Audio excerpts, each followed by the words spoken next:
ще се повишат ли лихвите по ипотечните кредити, след като много скоро ще сме членове на еврозоната и ще сме заработили с европейски банкноти? Няма да има никаква промяна и няма да има евентуално покачване на лихвите по ипотечните кредити. Защо това е така? Ами банките приеха да остане същата методология, която беше и до сега. Ипотечните кредити да са обвързани с лихвите по депозитите. Тоест, да го кажем на най-прост български език, за да го разберете, за да се покачат лихвите по ипотечните кредити, трябва първо да се повишат лихвите по депозитите.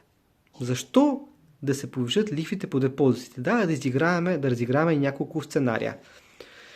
На банките трябва да им трябват свежи пари. В момента на банките не им трябват вашите и моите пари поради няколко причини. Първата е, че тъй или иначе всички българи си държат парите на сигурно в банките, не ги инвестират, не работят с тях парите да им изкарват пари и ги държат в банките и така се оказва, че банките имат едни пари на депозит, които си работят с тях, раздават нови кредити и инвестират.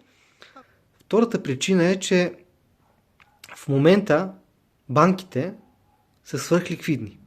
За миналата година печалбата на всички български банки беше над 3 милиарда. За тази година обема по кредити е много по-голям, така че най-вероятно поне 1/3 отгоре ще си им печалбите. Третата причина е свързана с първата, а тя е, че забележете, българските домакинства държат на депозит в банките умопомрачителните над 94 милиарда български лева. Хора, това са ужасно много пари, които българина държи на сигурно, както казахме. И четвъртата причина е, че до края на тази година по закон банките бяха задължени 12% от привлечени със средства, т.е. от техните приходи, да ги държат в резерва на БНБ.